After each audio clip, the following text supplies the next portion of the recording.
to the Super Sport Garage podcast. I'm Caden, I'm Lee. and today we have a fun episode. We're a little behind by about 2 or 3 months, but today we're going to talk about the latest Koenigsegg, the Koenigsegg Sadair Spear. It's a beautiful looking car. Oh yeah, it's an amazing, phenomenal car. But I guess let's just dive Let's right just into jump it. in. Okay, so the Sadair Spear is produced by Koenigsegg. For those of you who don't know, that is a Swedish car manufacturer that got started back in '94, I believe, by a 22-year-old chicken farmer millionaire, and now is one of the top hypercar manufacturers and is really well known throughout the car community, but not extremely well known mass market. Correct. But the Sadair Spear is based off of their mass production model, which is mass production is 125 cars, which is already insane. But they're going to mass produce this one by making 30 of them. Yeah, just making way too many. They got to stop. But it's based on the platform of the Koenigsegg Jesko. After they finish production of the Jesko, which is in the next couple months, I think, they'll start producing the Sadair Spear. But they're going to get their money out of the platform while they can. Yep. So for the Sadair Spear, though, they overhauled the suspension, the interior, and the body work just so that this car, so the Jesko is designed to be as fast as possible. Even like the Jesko Attack with the massive wing, it's designed to be track focused, but it's also designed to go really, really fast. And to be road legal. Yeah. But the Sadair Spear is designed to be strictly, like almost strictly track focused. It's still road legal, but it's incredibly faster than the Jesko. But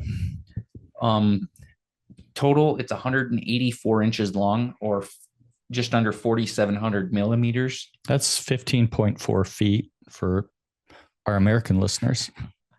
Or it's 3 inches shorter than the Koenigsegg, than the Jesko, and it's just short of 80 inches wide and 48 inches tall. And the car was able to shed 77 pounds, which is really amazing for a car like this. You lose that kind of weight, you can gain speed. And even their top speed car, the Jesko Absolute, that is supposed to be able to do 330 miles an hour, this car is only 11 pounds heavier. Yep. So how did they lose the weight? They used a lighter windshield. I have no clue how they did that, but they used a lighter windshield. They built the car out of lighter carbon fiber and used less soundproofing. So in my opinion, it's going to sound better because now nothing blocks you from being able to hear the actual motor. There's nothing worse than spending a lot of money for a car and getting in and just hearing silence when you start it up. Oh yeah. That's my only complaint with Bugattis is they're too quiet. Yep. But they could have lost more weight, but they decided to keep creature comforts like air conditioning, automatically opening doors, and engine bay, and they designed lighter seats to save even more weight.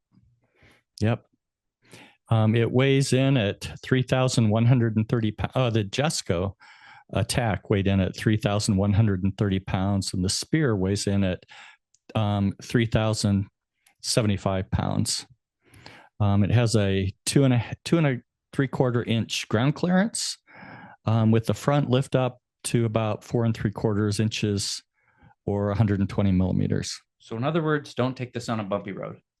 Don't go off-roading with it. It won't work. But they redesigned the wheels or rims, whichever you want to call them. They redesigned them to suck air into the wheel well and cool down the brakes, which is genius engineering. It really is. That's amazing.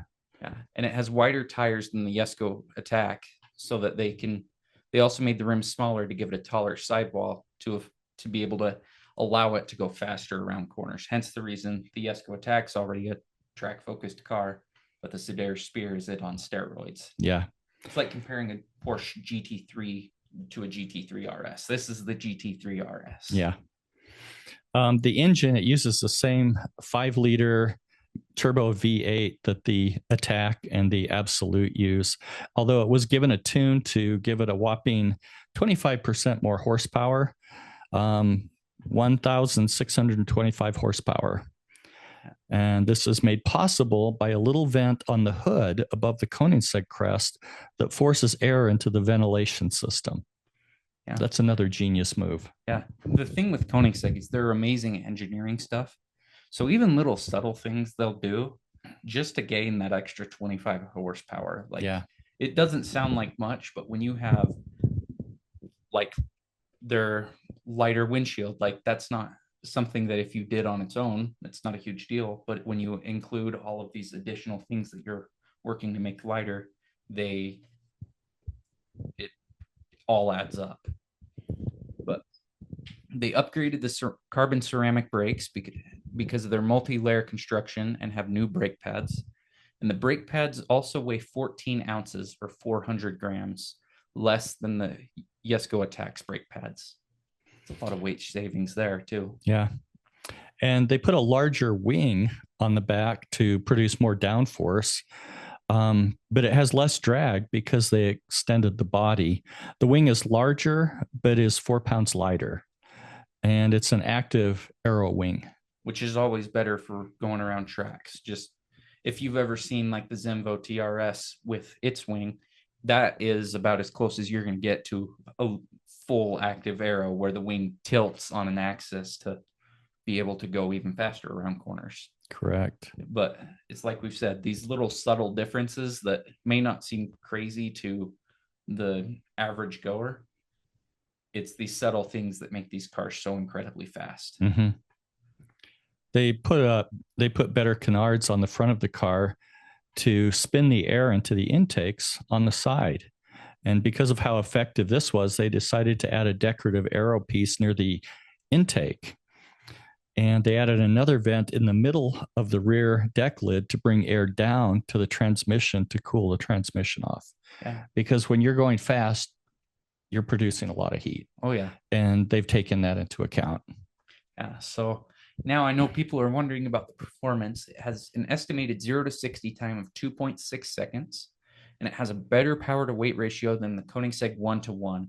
And the only car that comes close to its power to weight ratio is the Bugatti Bolide, which is the track only hypercar that has 1,600 horsepower and weighs like nothing. It has zero any creature comforts, but this Koenigsegg still has air conditioning, leather seats, all of the comfort, all of the things you need. Oh yeah. But they limited the top speed to a measly 223 miles an hour. That's sad. I know. But they did that because if they let the car go any faster, the tires would explode. Yeah. Because I guess that's the downside of, you're going along and your tires explode and there you go. Yeah. Well, by having a smaller rim, they can't hit the same top speed as they can with a larger rim. Mm-hmm. But using modeling software, they estimate the Sadair Spear to be able to do a 6-minute, 27-second run or to a 6.5-minute lap around the Nürburgring, which would beat the current record holder AMG 1 at 6 minutes, 30 seconds. And this is a 12.9 mile track. Mm-hmm. And it's one heck of a track. There are people have died on this track.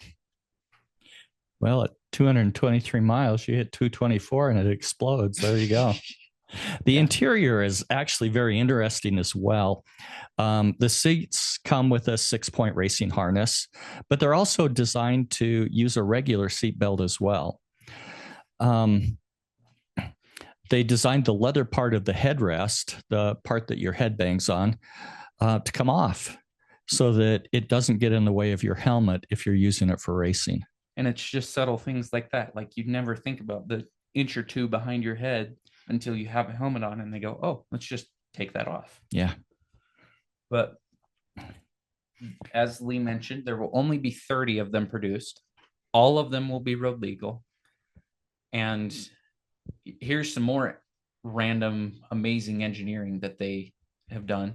They wanted Christian von Koenigsegg, the founder, wanted a vertical third brake light so they couldn't use one off the shelf. So they designed one in-house and had it homologated to use or made legal.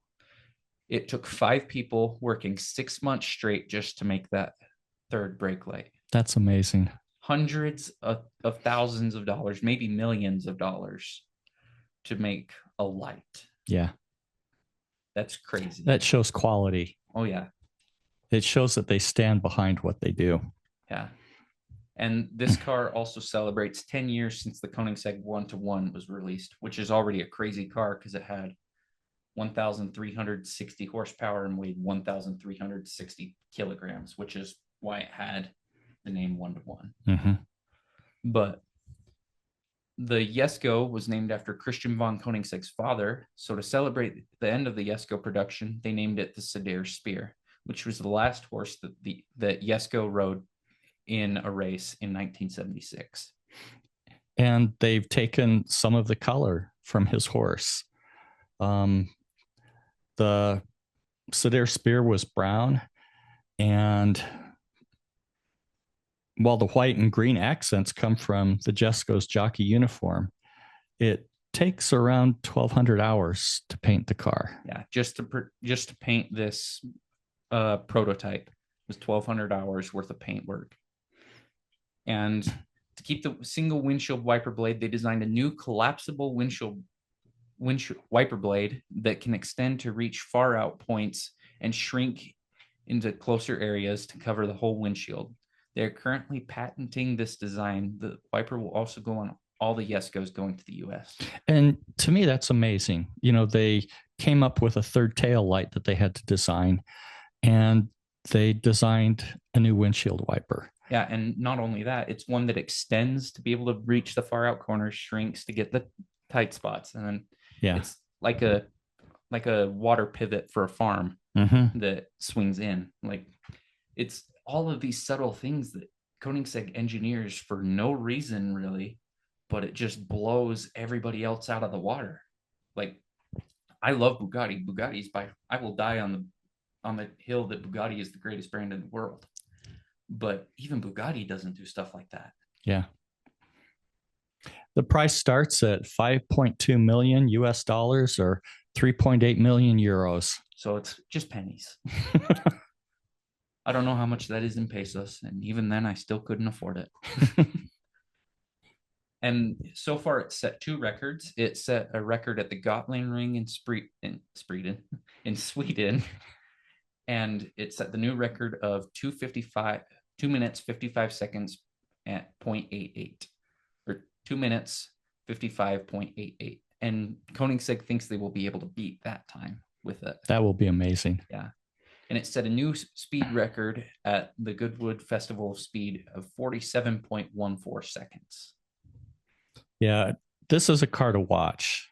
This car is, as it's released, it's going to set new records, and you'll be blown away by the body style and the way they built it. They have really put together an amazing vehicle. Yeah, and even Koenigsegg is an amazing company. Like, all of these subtle things that we've talked about with engineering, they just focus on all of engineering the best of these tiny little things. And then over time, this creates an amazing mass product when you include all the thousands of parts that they're producing, and they just focus on having the highest quality parts that they can. Yeah. It reminds me of our podcast last week when we were talking about Hennessy and the quality that Hennessy puts into the vehicles over here in the United States in their factory. And we're seeing that the same thing here is they're coming up with new innovative ways to do things. Yeah. That's putting them ahead of the competition. Yeah. And even I've heard that Koenigsegg's looking at making a plane now, which is crazy. Like, I feel like it's always the innovators that offer the best quality products. They are never satisfied with what they have. They're always trying to produce the better thing. That's right. That's all we've got. Okay. Thank you all for watching, and leave us a comment down below if what you think about the Sadair Spear. Do you think it's better than the Jesko, or what's your favorite car brand and why? But make sure to follow us, like and subscribe. Follow us on YouTube and Spotify, and We will see you next week. Have a great day. We'll see you later. Thank you. Bye.